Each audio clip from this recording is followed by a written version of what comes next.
everyone, welcome back to my awesome video. As you can see, I have cut out the pineapple pieces on fabric.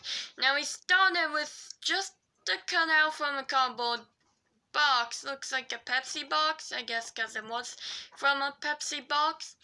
And we started out with this that my mom made. And then we went from that to tracing it onto pink fabric with this dry erase marker. Then we went from there to cutting it out, and now we're going from there to sewing it. So basically we went from step 1, tracing, to step 2, cutting it out. Now on step 3, sewing it. So let's get started, guys. As you can see, I can't start sewing it already, but who cares? Not like it's a big deal. Anyways, yes, I know it's kind of uneven, the cutouts, but like I said, it doesn't really matter. All that matters is you get sewed. And basically, what we're going to be using,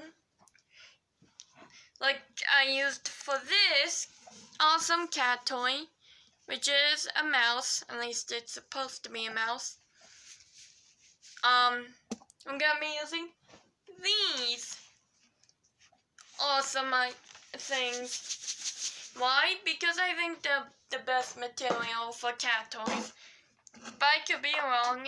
It's not like it really matters. It's just my opinion. You know, that sort of thing. Anyways, now let's continue on with the song. As you can see, what you do is this, basically. You have it, you start with one side, and when you're like on the next side of the fabric, you just poke it through a few inches away, like that. See how the needle is? Kind of, I guess, not, maybe. It's like, now you can. Right down. Basically, what you have to do is just follow that simple path the whole time. So let's just continue sewing it. And yes, sewing things like this takes time. So we're just gonna take our time. Get nice and sewed on together, and then la la la, we're gonna put in the stuffing eventually, which we'll get to on the next video. This is just, again, step number 3. We're gonna do each step on a different video now. We did kind of do, I think it was step 1, part of step 1, last video. But we didn't really finish it because I don't see a point in finishing it while filming what I'm doing, you know, because everyone knows how to trace, right? I am right about that, right? Pretty much everyone that learns how to trace knows how to trace. It's not that difficult to learn if you haven't. And then there's cutting, which everyone should know how to do. That's old enough to sew. And if you don't know how to do that, for shame. Unless you never learned, then you're okay. You could just easily learn from someone. But if you could have learned, for shame. For shame. You know what I mean? If you could have learned and you didn't take the opportunity, just for shame on you. I only put to myself. Oh well. Anyways. Well, kind of almost done.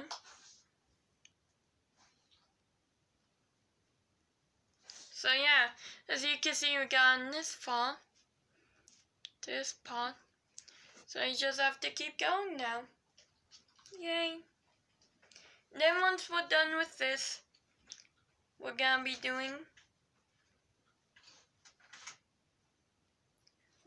attaching it really to a stick. And that should be a lot of fun, because what we're going to do is make it into different kind of cat toy. You know how you see them cat toys at the store? They have the string and then the cat toy and then like some kind of like this but plastic. Yeah, tied onto it. Well, what I did was I made the rat. I had it tied originally onto this. And I just took it off for this video, so now we're gonna attach it back on to this by doing it this way.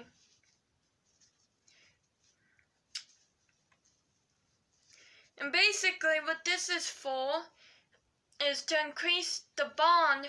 This kind of item I find very useful for increasing the bond between the owner and the cat. Because what you have to do is play with them. You get to kind of play them with it, like this. See what I mean? That's kind of playing with it. So that's how we're gonna make it. Except this stick is kind of a little bit on the short side. But not to worry, I have even bigger sticks. Like this lovely one that needs to be cut down a size or two. We're gonna do that as well. Sorry about that crash, guys. It's just my phone fell from the place I had it. Anyways, let's get started. And if you're wondering how I did this, I got this stick that barely any bark on it. I didn't. Yes, I did it to this one, but I didn't get to do it to that one. In fact, this one kind of, the bark kind of just fell off it, if you know what I mean. But yes, I did kind of do it to this one, and if you're wondering how I do the pocket knife. So yeah, it's pretty simple. If you have a piece of glass or a pocket knife on you, all you have to do then is just carve it, really. You can kind of see it was done on this, because look how it looks. It looks edgy in there. And the pocket knife I used was wicked sharp. That's why it looks so, well, skinny kind of. Or uneven, because this part looks skinnier than this part. See how it kind of skins out? Or how it kind of gets again, the thing falls. That's my bad, guys. Because, you know, it's just my fault. Because I have headphones on. Anyways, so now get back to the sewing part of my little project. What did I do? Oh, there. Okay, so here we have, once again, the pineapple. And now when we have to replace the thread, we're just gonna tie, like I'm gonna show you how you're gonna do that, if we have to do it. I'm gonna show you how you're supposed to, like, once you're done sewing, how it's supposed to, you know, show. Or how you're supposed to, you know, cut it and all that. Because there's something you have to do before you even cut it loose from the thread that's attached to a needle. That's like really important that you do it, of course.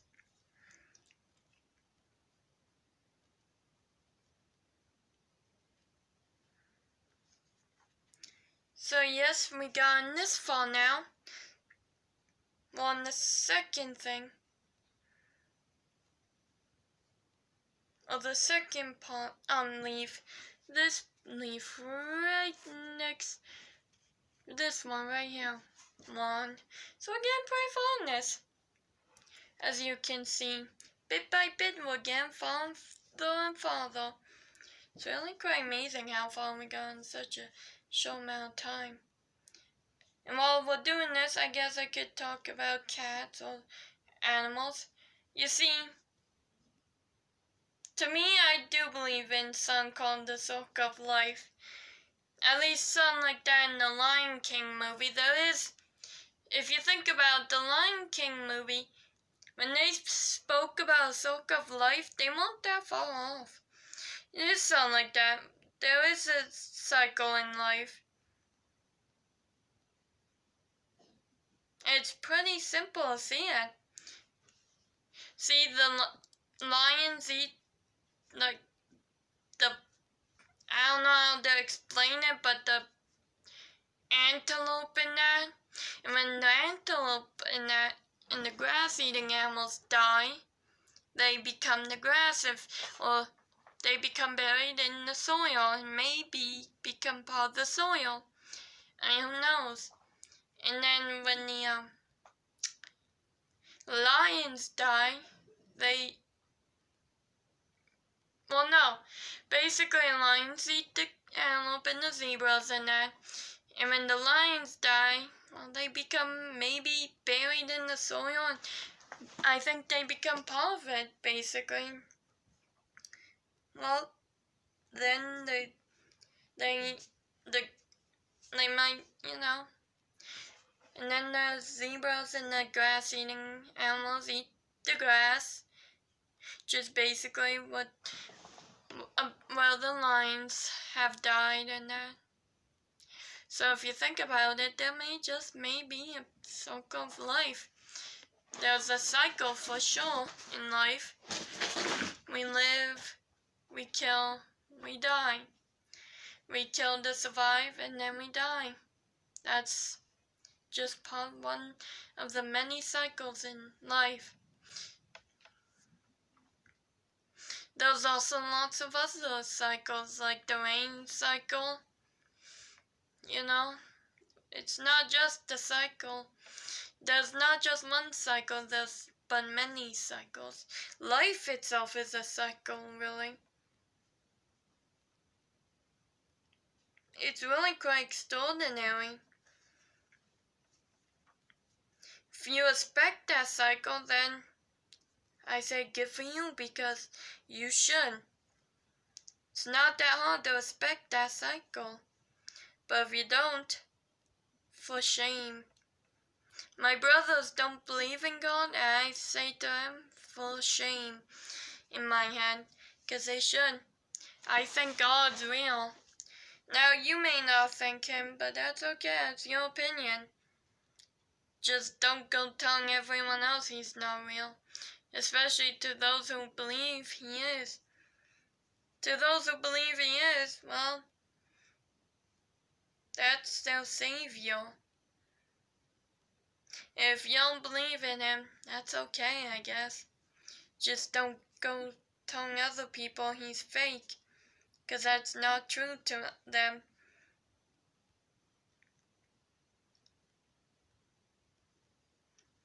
It may come back to bite you, though, if you don't believe in him, like I do. But who cares, I guess. You may not, at least. My brothers don't. I guess if you think about it, I must be lonely to say such things like that. But I really am kind of lonely if you think about it. But I don't care.